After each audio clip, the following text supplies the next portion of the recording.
and welcome to this episode of Back at Fitness and Stuff. I'm your host Wyatt, WN, YouTube rapper, YouTube reactor, cosplay builder, overall nerd. I do things, and this is my variety channel, that me. So today we're going to be reacting to another video that has to do with my buddy Ryan. My buddy Ryan was doing this series called And Beyond, and I've been learning about Ben 10. And we have another Ben 10 video here. What if Venom was a Ben 10 alien? Art and story.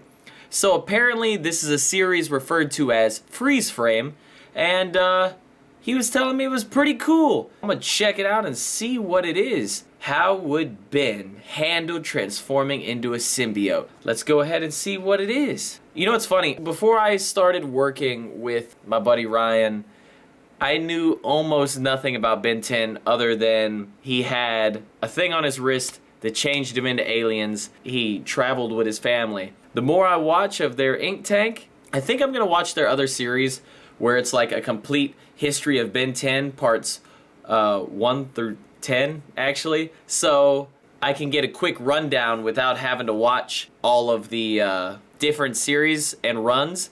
Plus, they know better than anyone what is important and what isn't. So if they could just give me some serious spark notes, you know, it'll just increase that area of nerddom in my brain. So anyway, I've talked enough. Let's jump right into it.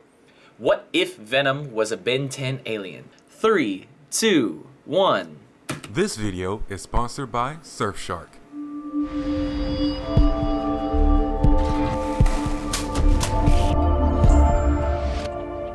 Dope intro. InkTank. Woohoo!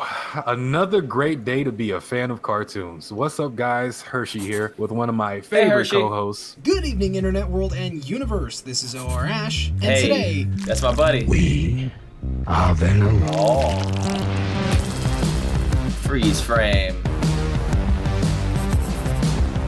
What if Venom was in the Omnitrix? Almost on a daily basis, we are given what-if questions and situations by various fans in our community, and we thought some of those would be cool to talk about here on Freeze Frame. one of which Facts. is the topic of Venom. Venom has been a popular character concept for decades and has spiked in recent years due to the new Sony movie franchise and the Into the Venomverse comic series. Which makes sense. This slimy psycho has led fan artists to create some of the craziest Venomized versions of characters and creatures from various series. Which are always badass. And now we want to share in the same symbiotic fun by including one of our favorite franchises. So today, we are answering the question, what if Ben 10 had a Venom transformation? All right, pause. And it's like you could let your imagination run wild with it because the symbiote like connects with the host on a different level. So that's why artists, especially ones like Ryan that do fusions and stuff, if they fuse anything with Venom, it can make sense. 3, 2, 1. So we came up with a certain way we'd like to do these what-ifs. Not only will we talk about the possibilities involving the situation, we're also going to try to see where they could fit into the narrative seamlessly so that it doesn't impact the canon of the series drastically. I like that. Venom is what's known as a Clintar or symbiote. They are a fictional race of parasitic aliens from the Marvel Universe, and one of the scariest motherfuckers this side of the Milky Way. So we're going to be introducing the symbiote into each iteration. We're going to be going from the original series all the way to the Omniverse. Here we are in the OG series, right? How would you introduce Venom in the OG series? So I'm thinking with the original series that we actually replace the alien of Ghost Freak with a symbiote species. How would he use this just get rid of one. transformation? So would he turn into the symbiote and maybe combine with other people? Is it interacting with his aliens then? It would be a sort of shock rock situation. It is its own transformation, but it's leaking over into the other aliens as well. I could even see. Okay, pause. I like that you guys are doing like a conversation between the two of you going back and forth off each other. That's a cool way to do this video. 3, 2, 1.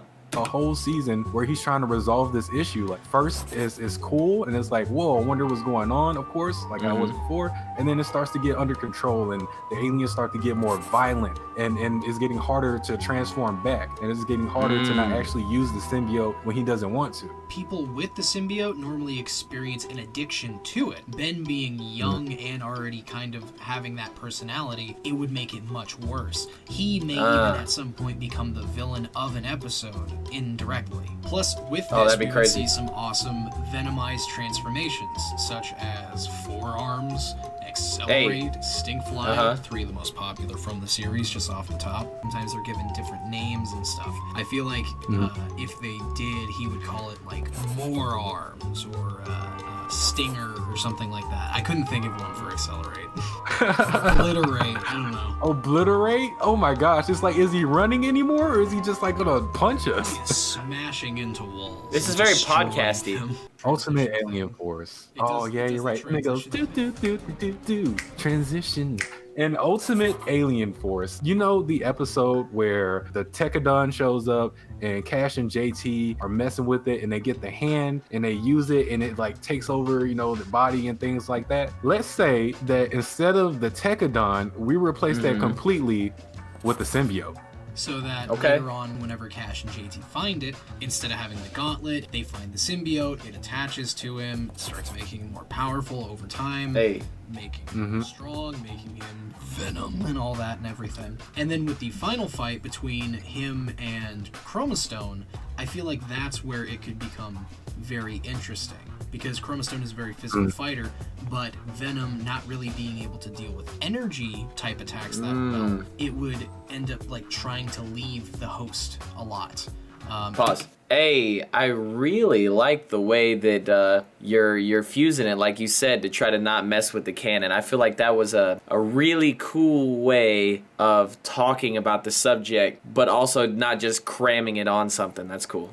And jump over to Chromastone himself. While being bombarded with those energy attacks. Exactly. I see it jumping over to that whenever they do that big grabbing attack where they're literally hands to hand trying to push each other back and forth. The symbiote trying to grab over onto Chromastone. It creates a venomized Chromastone, but because of the energy inside of it, he's able to burn it off. I know, but Ryan had fun drawing all these. Absorbing the DNA into the Omnitrix, making it available for transformations. So that can lead us to see things like Symbiote Wrath or Symbiote Jet Ray. Because Symbiote Wrath is like a force to be reckoned with. Like, I just feel like the claws will probably be like upgraded to like another level. Well, plus venomizing his voice. Rob, play a clip. You want a piece of rap? You got a piece. Next up, we're talking about Omniverse. Now, with Omniverse, I found it very hard to find somewhere to put the symbiote in, mainly due to the fact that I actually really like the storytelling in Omniverse. I feel like it's pretty balanced. So sometimes adding too much. And the series of events seems like it works really well. The way I see them introducing the symbiote with one of the alternate Bens, have it be, in specific, Benzaro. Benzaro not only already has a kind of dark, creepy aesthetic, he's also my favorite alternate Ben, so I picked him. But in this iteration, I would see Benzaro having his own version of Skurd. That version of Skurd being the symbiote instead of a Slimebiote. So which alien do you think would look the best, like venomized for Benzaro? In those episodes, we see Benzaro only transform into 2 different aliens, being Frankenstrike and Snarrow. Out of the 2 that I would like to see venomized would be Frankenstrike. He's big, bulky, scary, and he's got the word Franken in there, which reminds me of Frankenstein, which reminds me of Young Frankenstein, which reminds me that I need to finish writing my book, Frankenfoot. 3, 2, 1. My favorite alien, so. Alright, so let's say that during this whole Let's Have a Time war, Benzaro interacts with, of course, like Prime Ben, and let's say that the symbiote deems Benzaro like too weak or something like that, or maybe Ben just gets a sample of it. Now, Omniverse Ben has the symbiote, and I think that probably the best alien that he could use with that would be Mustache. Oh yeah, dude, just imagine that fight with young Vilgax Just instead mustache of having the powers. Heat Blast extension to his mustache, that he had, like, venomized versions. I mean, come on. Oh yeah, and then they can like change shape and everything. It would be so cool. Oh god, no, just imagine if there were tongues. No, god. The next point that we think the symbiote could be introduced would actually be another species replacement, except this time not Ghost Freak, but Vampire. I could see the whole set of NR episodes working if you replace the Vladats with the Clintar, because they're very similar already. They both feed on different species. They both are super powerful and super scary. Plus, I could just imagine monster overlord version I'm with of you. Venom trying to come after Ben, and I think that would be awesome. A Venomized version of most of his transformations that he has available in the Omnitrix. Although, I don't think that all species would work with it. And let's explain why. Please do. Which aliens wouldn't work? Not every alien is even compatible with the symbiote. Mainly because of its two the weaknesses energy. it has. Or for various reasons. So, like, Heat Blast and Swamp Fire are way too hot. Humongosaur is way too big for the symbiote to cover the whole thing. Feedback would actually be nerfing himself by having it. Like, this isn't more like a symbiote can't do it. It could, but Feedback wouldn't really get any benefits from it. But we here at the InkTank have a more important question. How would the transformation itself work? So let's say that if Ben had some type of symbiote or parasitic type alien, the Omnitrix could use a new transformation feature. Maybe with a more advanced system, such as the one 5 years later. It has a separate playlist for parasitic type species such as the Clintar. This would have a 2 alien lock-in phase. Once you lock in our parasite friend, you'll be presented with a playlist that has suitable hosts for them. Alright. An example being Slash from Hack and Slash. Just imagine fighting Wrath and then he fits up Slash. Like, God, are you okay? We here at the InkTank like that idea so much that we are actually going to be creating a new symbiote transformation for 5 years later that we are naming Overkill. Good if name. you guys would like to know more about Overkill, you can check out our Discord down in the description below, or check out the wiki, which we'll be updating sometime later today. If not already, if you're watching this video in the future. They're usually pretty fast about that. Yeah, they're very quick about it. They're on top of their stuff. So, join us on our second channel, The Rust Bucket, for a very special Venom episode of Dumb Doodle. But other than that, thank you guys so much for watching. Leave your what-if suggestions in the comments below, and check out our Discord and other links below to join our community and read our comic 5 years later. As always, I'm Orash. And I'm Hershey. And we're surviving. Are you? Peace. You guys always have, like, dope music at the end. Alright. You guys did a good job of keeping it interesting the whole time, so I was, like, sucked in. Your use of the clips and the switch between the arts you were drawing of, like, what you were talking about, popping up, and then moving in between that and the TV footage, stuff like that. Did you like it? Leave a like. If you disliked it, leave a dislike. And until next time, Backyard Fitness and stuff. Woo!